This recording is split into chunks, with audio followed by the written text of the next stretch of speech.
On y est enfin les amis, le retour du MotoGP. Donc 4h45 du matin pour le début des essais, c'est quand même dur. Mais on va certainement pas se plaindre vu que cette nouvelle saison promet déjà du lourd. Une concurrence beaucoup plus accrue avec la présence de tous les constructeurs dans le top 10. Les constructeurs ont travaillé d'arrache-pied pendant la trêve et ça se voit. Un Marc Marquez avec les chicots aiguisés comme jamais. Nos Français, tous les deux qualifiés directement en Q2, c'est une première depuis 2023. J'ai envie de dire que tous les voyants sont au vert, à part évidemment l'absence de Jorge Martin. On a failli avoir un très gros incident entre les deux fratés de la VR46, Franco Morbidelli, le multirécidiviste, et son ami Pecco Bagnaia, qui lui du coup loupe la qualification en Q2 direct. Enfin bref, beaucoup de choses à voir. Profitez du jingle pour liker la vidéo et surtout vous abonner si vous appréciez mon travail. Merci pour le soutien.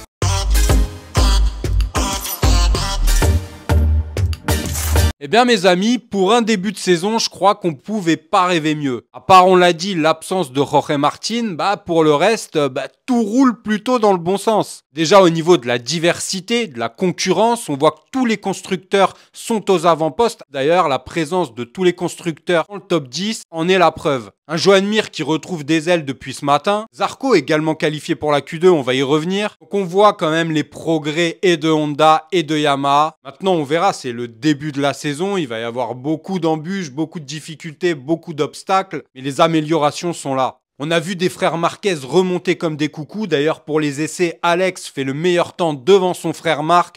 Marc qui est motivé comme jamais. D'ailleurs, Pecco qui a loupé l'accès en Q2, va commencer à ressentir une certaine pression et ça dès le début de saison parce qu'on a vu dans le regard de Marc qu'il n'était pas venu pour compter fleurette. Marco va faire des dégâts et ça va faire mal. Il se bat clairement pour le championnat, il va tout donner, on le sait. Mais une chose qui fait réellement plaisir, c'est le fait que tous les constructeurs soient présents dans le top 10. C'était quasiment impossible de voir ça la saison dernière.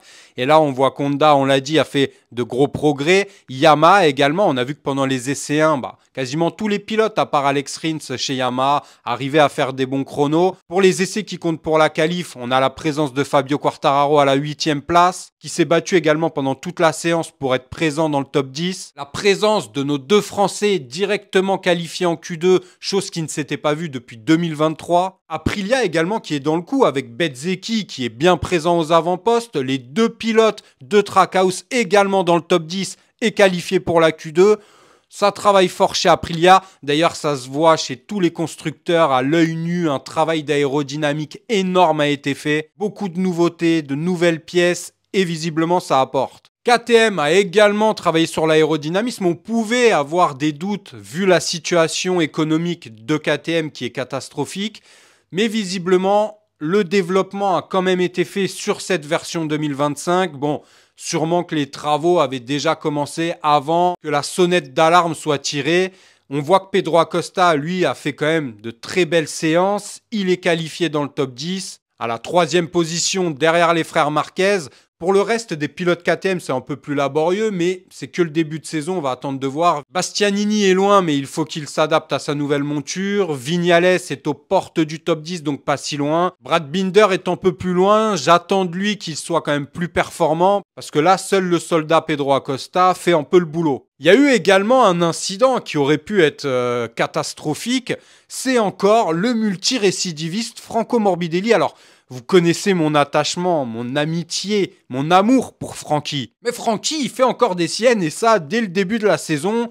Alors il a gêné Pecco Bagnaia, je pense qu'il voulait gêner Marc Marquez, que Tonton Vallée lui avait dit, écoute, si tu peux mettre un bâton dans les roues de Marc, te prive pas. Bon là, il a vu un rouge arriver à toute berzingue, il a cru que c'était Marquez, il s'est mis sur la trajectoire. Manque de bol, c'était Pecco qui a failli lui claquer dans l'arrière-train. Morbidelli lève les bras, il est pas content. Bon, après, il s'aperçoit que c'est son pote Pecco, donc il la ramène pas trop. Il prend une pénalité de 3 positions sur la grille et je trouve que c'est même pas assez cher payé. Parce que ça aurait pu être vraiment dramatique. Pecco Bagnaia arrivait vraiment comme une balle. Et l'autre Morbidelli qui comptait fleurette, qui regardait les oiseaux, qui sifflait sur sa bécane, tranquillement au milieu de la trajectoire. Ça aurait pu vraiment être dramatique. Heureusement, on a évité le pire.